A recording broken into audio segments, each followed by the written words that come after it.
গণতন্ত্র পুনঃপ্রতিষ্ঠার আন্দোলন করে চলেছি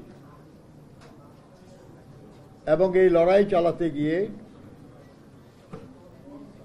জাতিসংঘের রিপোর্ট অনুযায়ী 1700-র বেশি নেতা কর্মী গুম হয়েছে। জুলাই আগস্টের ছাত্র শ্রমিক গণঅভ্যুত্থানের আগেই গণতন্ত্র প্রতিষ্ঠার লড়াইয়ে যারা ছিলেন তাদের সহস্রাধিক মানুষ খুন হয়েছে কিংবা মৃত্যুবরণ করেছে। লক্ষ লক্ষ মানুষের বিরুদ্ধে মিথ্যা মামলা দেওয়া হয়েছে, হয়রানি করা হয়েছে, বন্দী করা হয়েছে, আহত করা হয়েছে এবং নানাভাবে ক্ষতিগ্রস্ত করা হয়েছে। এই দীর্ঘ লড়াইয়ের চূড়ান্ত পর্যায়ে গত জুলাই আগস্টে যে ছাত্র শ্রমিক গণঅভ্যুত্থান হলো, সেটা করতে গিয়েও সহস্রাধিক মানুষ জীবন দিয়েছে, হাজার হাজার মানুষ আহত হয়েছে, অঙ্গহীন হয়েছে, নানাভাবে ক্ষতিগ্রস্ত হয়েছে। এই যে এত আত্মত্যাগ, এই যে এত নিপীড়ন, এই যে এত দীর্ঘস্থায়ী লড়াই, এর উদ্দেশ্যটা কি ছিল? আমরা বিভিন্ন সময়ে বিভিন্ন দফার দাবি করেছি, কিন্তু কোন দফাতেই যে দাবি অবশ্যই ছিল সেটা ছিল গণতন্ত্র পুনঃপ্রতিষ্ঠার দাবি। আমরাও শেষ পর্যন্ত এক দফা দাবিতে যুগপৎ আন্দোলন শুরু করেছিলাম, তাও অনেকদিন আগে। এই আন্দোলন চলাকালে আমাদের সন্তানেরা, দেশের ছাত্র সমাজ, তারা 9 দফার আন্দোলন শুরু করেছিলেন, কিন্তু তারাও আন্দোলনের মধ্য দিয়ে অনুধাবন করেছিলেন যে কোনো দফাই আদায় হবে না যদি না এই স্বৈরাচারী বা ফ্যাসিবাদী সরকারের পতন না হয় এবং দেশে জনগণের প্রকৃত প্রতিনিধিত্বকারী গণতান্ত্রিক সরকার না প্রতিষ্ঠা হয়। সেজন্য তারাও শেষ পর্যন্ত 3রা আগস্ট এক দফা দাবিতে জনগণের কাতারে নেমে এসেছিলেন। দেশের সব মানুষ, গণতন্ত্রকামী মানুষ, নারী পুরুষ, বিভিন্ন রাজনৈতিক দল নির্বিশেষে সাধারণ মানুষ এই লড়াইয়ে শরিক হয় এবং এই লড়াই আল্লাহর মেহেরবানিতে বিজয়ী হয়। ইতিহাসের প্রথমবার একজন শাসক অপমানজনক পলায়নে বাধ্য হয়। এর আগে আরো সরকারের পতন হয়েছে, কেউ জেলেও গেছেন, কিন্তু দেশ ছেড়ে পালিয়ে যাওয়ার মতো অপমানজনক ঘটনা গত 5ই আগস্টের আগে আর ঘটে নাই। এই যে বিজয়, এই বিজয় সমগ্র জনতার বিজয়। অবশ্যই শেষ লড়াইয়ে সামনের কাতারে আমাদের শিক্ষার্থী ভাই বোনেরা ছিলেন, আমরা সবাই ছিলাম সে লড়াই। আমাদের পাবলিক বিশ্ববিদ্যালয়, প্রাইভেট বিশ্ববিদ্যালয়, আমাদের মাদ্রাসাগুলি সব জায়গার ছাত্রছাত্রীরা এখানে যুক্ত হয়েছে, দলমত নির্বিশেষে, এমনকি যারা কোনো রাজনীতি করে না সেই সব সাধারণ মানুষরাও যুক্ত হয়েছিল। আমরা যদি শহীদদের তালিকা দেখি তাহলে দেখবেন যে যারা আন্দোলনের নেতৃত্ব দিয়েছে আমাদের সেই শিক্ষার্থী ভাই বোনের চেয়েও শ্রমজীবী মানুষ, সাধারণ মানুষের সংখ্যা অনেক বেশি। এই যে মানুষরা জীবন দিয়েছে, তারা সবাই জীবন দিয়েছে একটা ফ্যাসিবাদী সরকারের পতনের জন্য, এবং সেই স্থলে একটি গণতান্ত্রিক সরকার, তাদের পছন্দের, তাদের দ্বারা নির্বাচিত এবং তাদের কাছে দায়বদ্ধ একটা সরকার প্রতিষ্ঠার জন্য।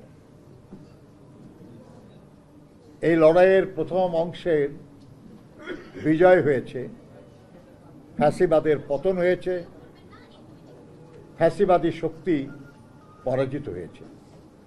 কিন্তু এখনো জনগণের শাসন, জনগণের নির্বাচিত সরকার অর্থাৎ গণতন্ত্র পুনঃপ্রতিষ্ঠিত হয় নাই। কাজেই যদি আমরা ওই শহীদদের স্বপ্ন বাস্তবায়ন করতে চাই, যারা দীর্ঘদিন লড়াই চালিয়েছেন, সর্বোচ্চ ত্যাগ স্বীকার করেছেন, তাদের আকাঙ্ক্ষা যদি আমরা পূরণ করতে চাই তাহলে আমাদের দেশে গণতন্ত্র পুনঃপ্রতিষ্ঠা করতে হবে। আমরা জানি যে বিগত সরকার আমাদের দেশের সব প্রতিষ্ঠান ধ্বংস করে দিয়ে গেছে, সব ব্যবস্থা ধ্বংস করে দিয়ে গেছে। এই ধ্বংসস্তূপের উপর দাঁড়িয়ে আমাদেরকে ভালো কিছু করতে হলে এর কিছু মেরামত প্রয়োজন আছে, এবং সে কারণে এই প্রশ্ন আসে সংস্কারের।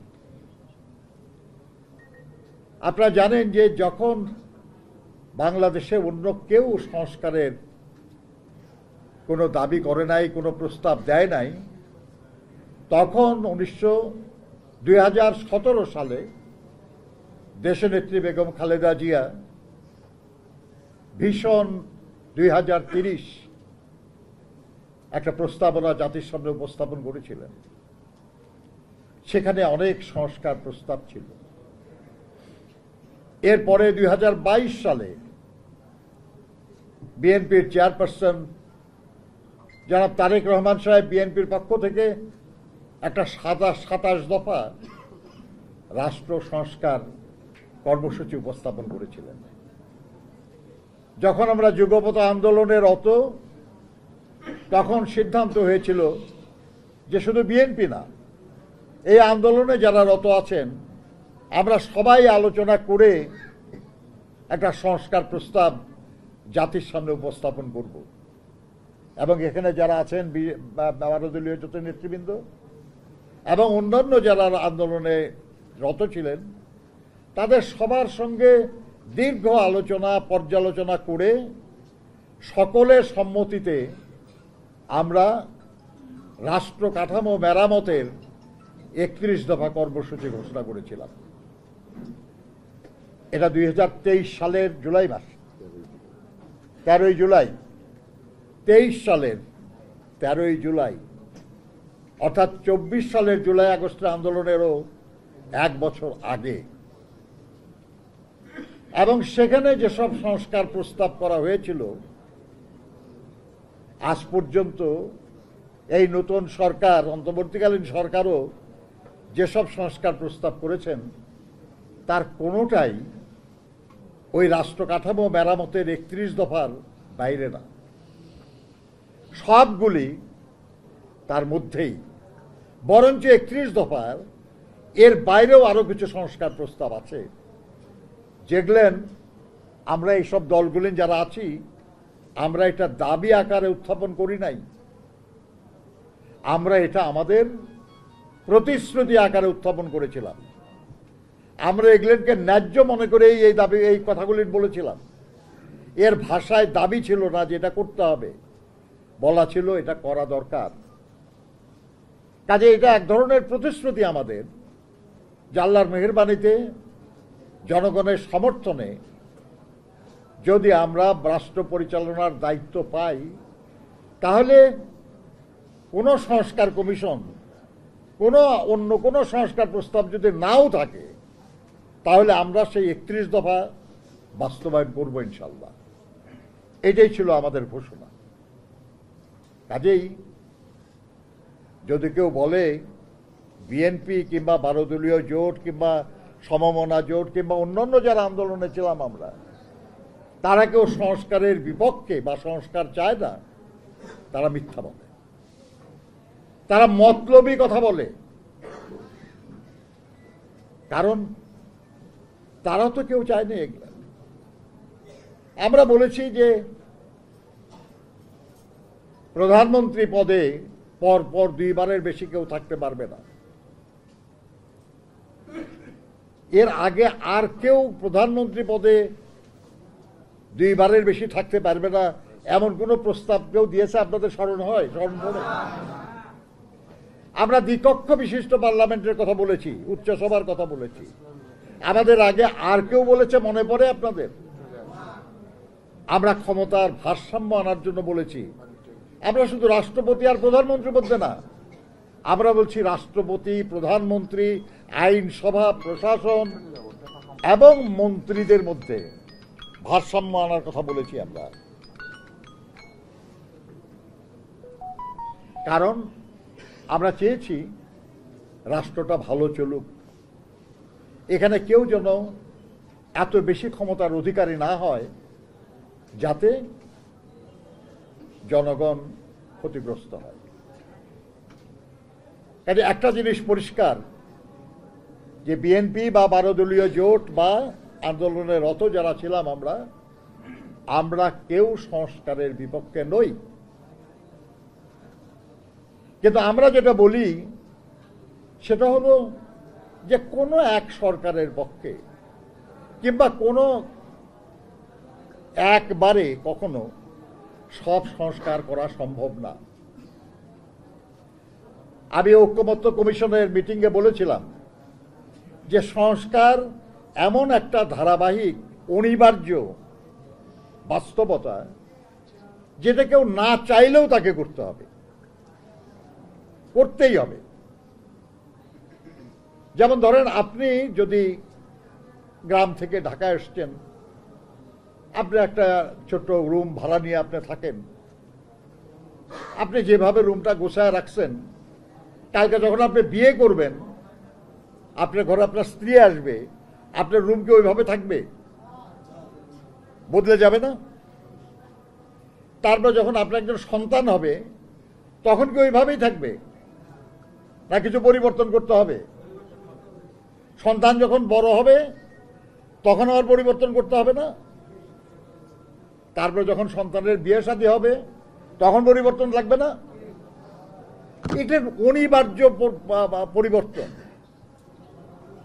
এটা আপনি চাইলেও অ্যাভয়েড করতে পারবেন না, আপনাকে করতে হবে। আপনার প্রয়োজন, আপনার অভিজ্ঞতা, আপনার সক্ষমতা, এর আলোকে আপনি এই পরিবর্তন করবেন। আপনার যদি সামর্থ্য বেশি থাকে, আপনার সন্তানের বিয়ে করে তাকে আরেকটা বাড়িতে দিবেন। আপনার যদি তার চেয়ে কম থাকে, আপনি আরেকটা রুম করে দিবেন তাকে, তাই তো নাকি? এমনকি মুক্তিযুদ্ধের সময় আমরা যখন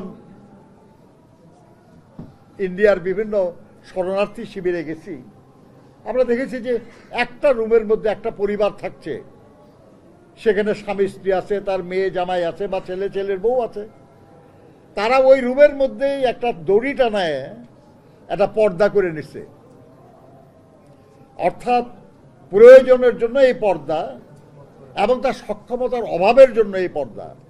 যদি সক্ষমতা থাকতো তাহলে তা আর একটা ঘর করতো, আর একটা রুম করতো। তাহলে সংস্কার এমন এক বিষয় যেটা প্রয়োজনের তাগিদে আপনাকে অবশ্যই করা লাগবে, কিন্তু সেটা করতে হবে আপনার সক্ষমতা অনুযায়ী আপনার সামর্থ্য অনুযায়ী, আপনার প্রয়োজন অনুযায়ী।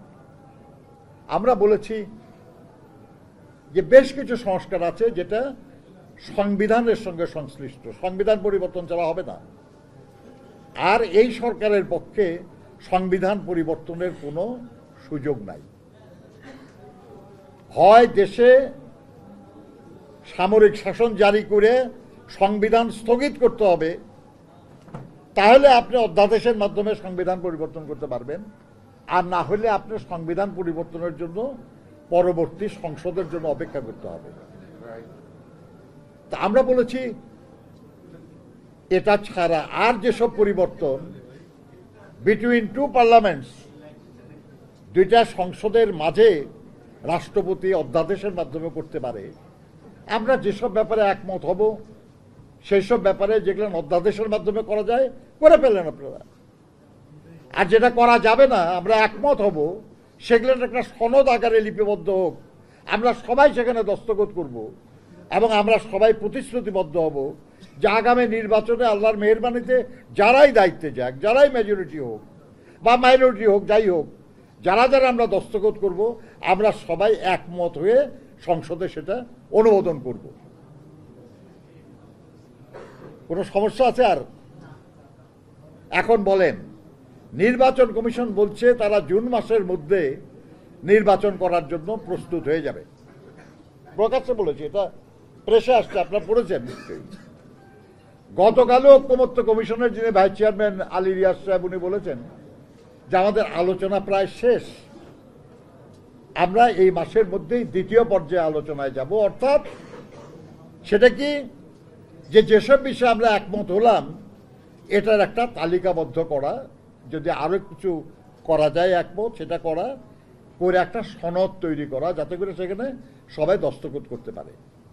সেটা করতে আর কতদিন লাগতে পারে? ম্যাক্সিমাম 1 মাস, 1.5 মাস, এর বেশি তো না, নাকি? And then we sign a document, আমরা একটা সনদে দস্তখত করলাম। এর মধ্যে যেগুলো অধ্যাদেশের মাধ্যমে পূরণ করা সম্ভব, কয়েকদিনের মধ্যে সেসব অধ্যাদেশ জারি হতে পারে। আর যেগুলো সম্ভব না, সেগুলো পরবর্তী পার্লামেন্টে আমরা উপস্থাপন করার জন্য তো একমত হলাম। তাহলে আপনার নির্বাচন ডিসেম্বরের মধ্যে করতে বাধাটা কোথায়? আপনারাই যা বলতেছেন তাতেই তো কোনো বাধা নাই, তাই না? এখন যদি বলেন যে না আরো দেরি করতে হবে, তাহলে কারণটা তো তাকেই বলতে হবে যে কেন করতে হবে। তা তো বলতেছেন না তারা। এখন কারণ যদি গোপন থাকে, যে আপনার সংগঠিত হতে একটু সময় লাগবে, কিংবা আপনি কারো কারোর সঙ্গে একটু জোটের চেষ্টা করতেছেন, সেই জোটটা বানানোর জন্য একটু সময় লাগবে।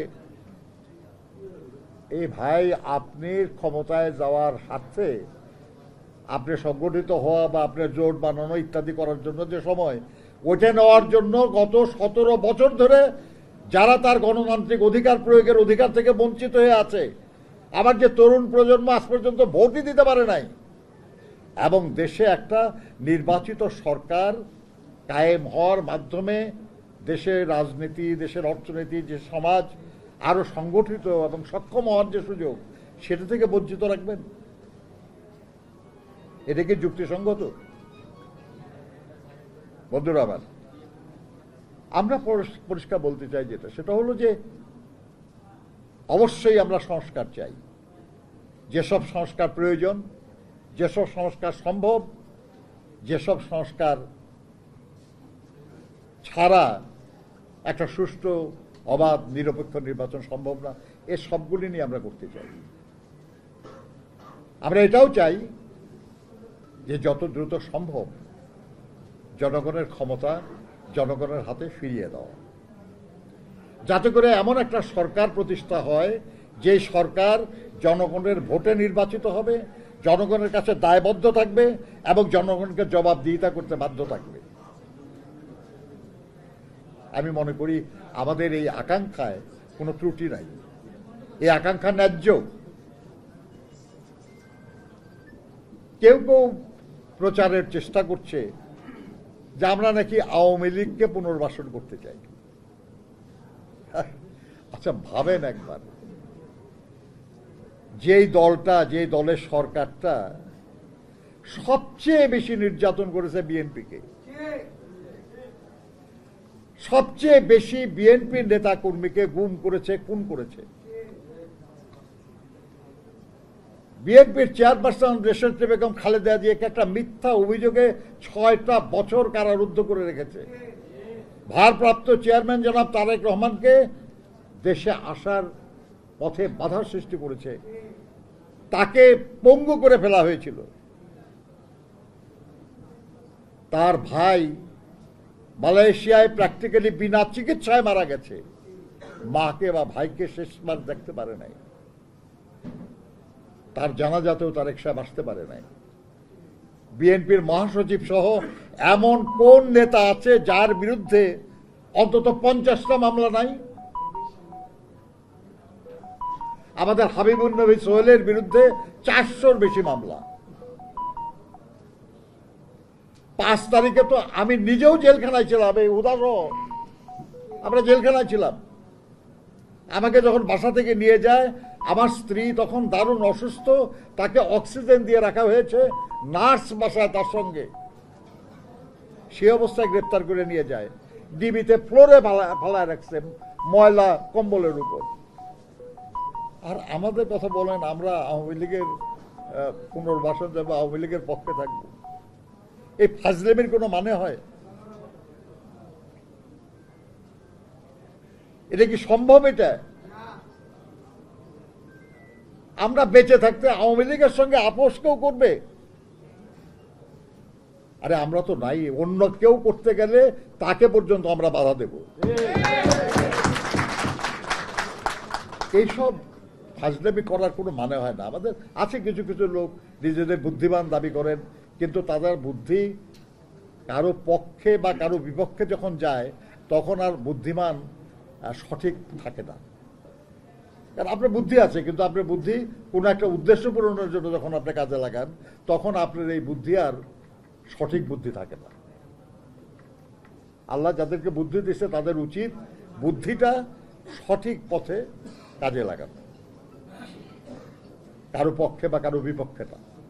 তাহলে তো হবে না। তাহলে এটা আর কি, যে আপনার একসময় সবচেয়ে বুদ্ধিমান লোকদেরকে বিচারক বানানো হতো, এবং তারা তাদের বুদ্ধি বিবেচনা এবং দেশের আইন বা যারা যে আইন মানে আর কি, সেই আইন অনুযায়ী যেটা সঠিক তারা সেটা করতো, এর বাইরে যেত না তারা। আমরা মনে করি যাদের বুদ্ধি বিবেচনা আছে বলে দাবি করেন, তারা কারো পক্ষে বিপক্ষে না, সঠিক কথাটা বলেন। বন্ধুরা, আবার তারেক সাহেবের দেশে ফেরার ব্যাপারে আমি অন্তত দুশ্চিন্তাগ্রস্ত নই। নিশ্চয়ই আল্লাহর মেহেরবানিতে যখন সম্ভব হবে, উচিত হবে, উনি নিশ্চয়ই ফিরে আসবেন। বাংলাদেশে কোনো শক্তি কোনো ষড়যন্ত্র করে তাকে ঠেকাতে পারবে আমি বিশ্বাস করি না। পারবে মনে হয় আপনাদের? কিন্তু তিনি একজন আইন মান্যকারী নাগরিক। আইন অমান্য করে বা আইন এখন উনি চাইলে এমনই পরিস্থিতি হবে যে পরিস্থিতিতে সরকার আইন কার্যকর করতে পারবে না, কিন্তু উনি সেটা চান না বলেই তো বিলম্বটা হচ্ছে। আমরা চাইছি যে যাতে তার বিলম্ব না করতে হয় সেই পরিস্থিতিটা সৃষ্টি হোক আইনের মাধ্যমে। তার বিরুদ্ধে তো কত অভিযোগ করা হয়েছে। আমাদের দেশে কিছু পত্রিকা, কিছু টিভি চ্যানেল তাকে তো এমন এক দানব বানিয়ে ফেলেছিল যে উনি মহা কিছু করে ফেলছে, বিদেশে তার প্রচুর সম্পদ, প্রচুর অর্থবিত্ত ইত্যাদি ইত্যাদি দুর্নীতি অনাচার করে শেষ করে ফেলছে। 2 বছর 1-11 সরকার ছিল, যারা ছিল শেখ হাসিনার আন্দোলনের ফসল। তারপরে 15 বছর শেখ হাসিনা ক্ষমতায় ছিল, তার বিরুদ্ধে কোনো দুর্নীতির অভিযোগ তো প্রমাণ করতে পারে নাই। একটা মাত্র মামলা সাজা দিয়েছে, সেটাও বিচারিক আদালতে ওনাকে খালাস দেওয়া হয়েছিল, এবং উচ্চ আদালতে ছাত্রলীগের এক সাবেক নেতা বিচারক তিনি তাকে দণ্ড দিয়েছিলেন। আর কোনো দুর্নীতির অভিযোগে তাকে অভিযুক্ত করা যায় নাই?